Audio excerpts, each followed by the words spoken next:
My name is Batorine. I, like all Pandorians, am a descendant of an Earth government's illegal, top-secret, biological weapons experiment, created on a distant planet, called Pandora. Till one day, after being exposed by an undercover reporter, they set out to erase all evidence of their illegal activities.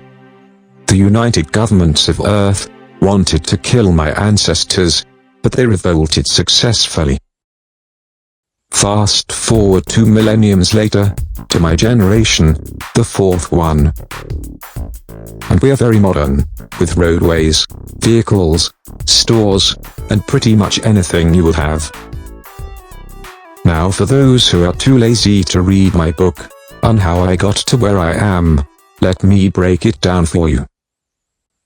I joined my planet's special forces to stop a terrorist named Slicer, who wishes to rule my Pandora.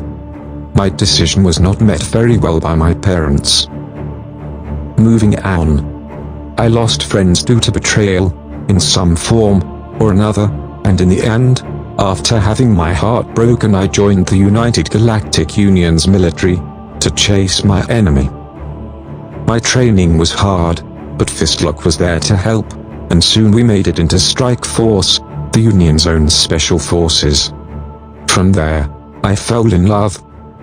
But I lost my lover in combat, and my old friend Nist, who also joined Strike Force, who is now called Ligas, was badly injured on the operation, losing his right arm, the right side of his face and eye.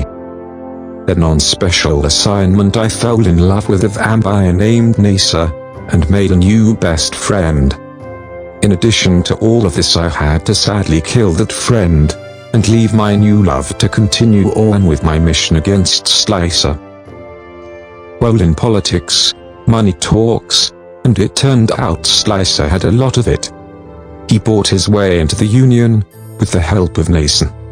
This drove me and Planet Saiyan out of the Union. Oh, and one more side note. Lisa, read the Uncivil War.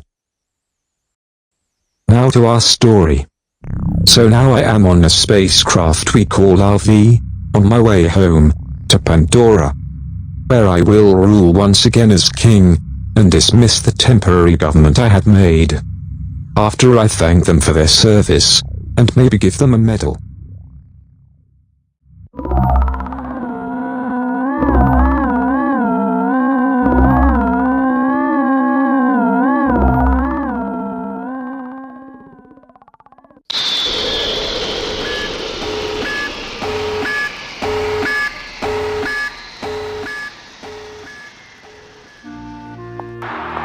We were welcomed back to Pandora with cheers from our people.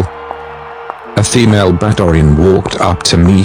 She had fair smooth skin, dark raven hair, up in a bun, with tints of brown throughout it. She extended her hand. My name is OG Joanne, Your Majesty. Her grip was firm as she shook my hand, and then gave a full bow to her knees. I could see she had a small computer tucked under her left arm. Rise, I told her, and ever so smoothly, she did. And with such speed and precision pulled out her computer. Without skipping a beat, she started running her fingers along it. Let's see, we have to meet with the other guy here to talk about your recoronation ceremony, followed by guest appearances, meet and greets, basically talk shows and going to stores so your people can see you. Then after that you have lunch with some of the alphas of Pandora and— Whoa.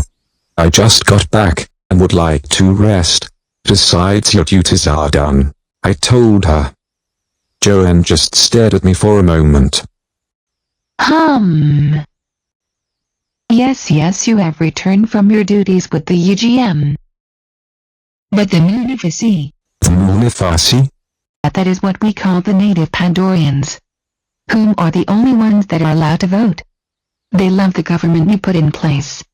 It was suggested to make us permanent, so we had a planetary vote, and the law passed. We're here to stay. I looked at her dumbfounded, and then shook my head to get my senses back. Wait a minute now, Joanne said, then started walking away. I ran to catch up. But do not worry, you still have power to rule. It is just we have a final say in decisions made. Now, the ruling you made to remove our planet from the Union was a bit hasty. But we all can understand it. I mean, Sire clearly is up to something. Yeah, but Sire, you still have full control of the military, and so forth. It is just now, we have a final say and review of any further laws that are to be passed. The people voted on this, we're here to stay like I said. She kept walking, her strides quick and long. I stumbled to keep in time. I decided to speak in protest for my body's needs. I understand that. But can I at least get some rest? She suddenly stopped. I nearly fell on top of her. She turned to me sharply on the heels of her feet. Also, our job is to look out for your public image. Think of us more like your agent, or PR, rather than the chief governing body, she said, ignoring my request while she looked back at her computer once more. Joanne straightened her hair and started feverishly tapping away on the screen, and then tucked it under her arm. I could tell by her movements and actions she was used to being in a hurry, and very busy, especially when she unexpectedly grabbed my wrist and easily pulled me with her like a child. The best thing you should do right now is do as we say. We will not let you down, just like you have never done with us. She yanked me into a building, where more people were cheering for me. Smile, her voice tickling my ear. I smiled as cameras took my picture. Suddenly a man dressed in a white shirt, tie and tan trousers, approached me. Your Highness, I am with the Galactic News. Can you explain further your reason of leaving the United Galactic Union, and your people quitting its military?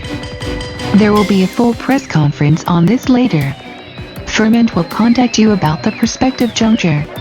I was hauled along once more, this time practically thrown into another room, as she swiftly shut the door. I looked around, and an outfit of a basic black pair of trousers, stockings of the same color, with matching boots, and a long-sleeved shirt, with gold design along the arms and collar, was hanging up for me. Joanne promptly started removing my clothing. I turned in protest. "Hey!" I shouted, but she just turned me back around, and stripped me down. Before I knew it, she was rushing me into the shower ahead of us. "Wait a minute!" I snapped, and turned around. Joanne for the first time was silent. She gazed intently at me. "What is it?" I demanded. She paid me no mind while trying to shake herself unsuccessfully out of her trance. She walked into the shower with me, her right hand outstretched, and touched my scars. In a low voice, almost talking to herself, she said, "They're real. I mean, I know they're real. I heard about them, She traced her fingers along some of the scar tissue protruding from my abdomen. "The price of love that he bears for us." "What?" I asked. Joanne shook her head, looked up at me and smiled. "Never mind, just hurry and get ready." She stepped out of the shower. As I went to turn the water on, I saw Joanne look back, and take one more look at me.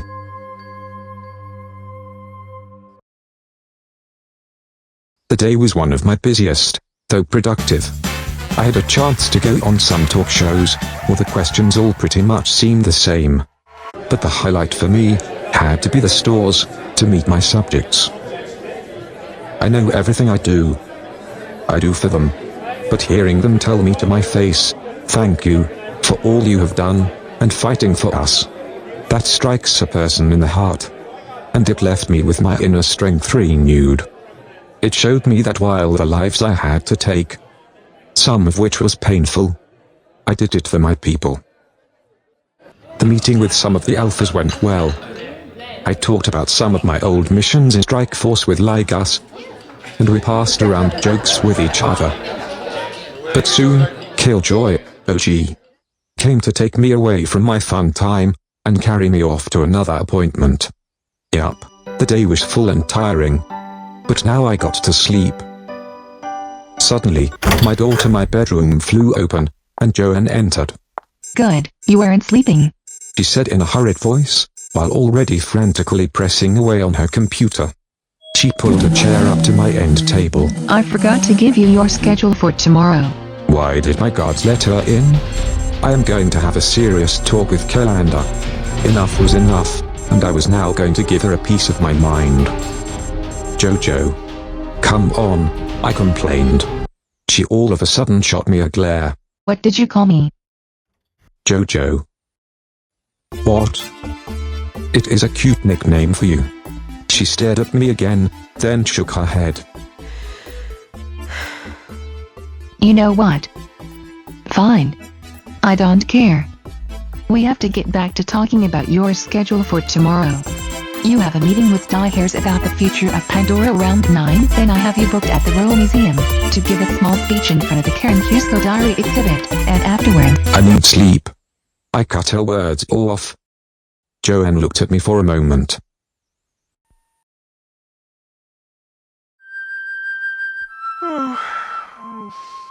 I understand.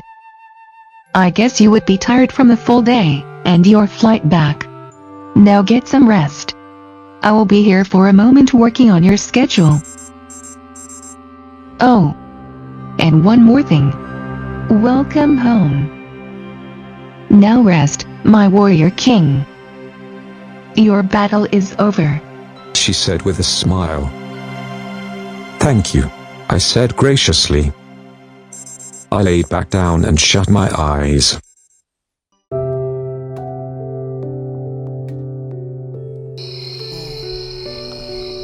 I woke sometime in the night to see Joanne in the chair with her head on top of her computer. I studied her. This poor thing worked herself to sleep. I reached out to touch her hair, and noticed it felt like mine. My hand brushed against her long pointed ear.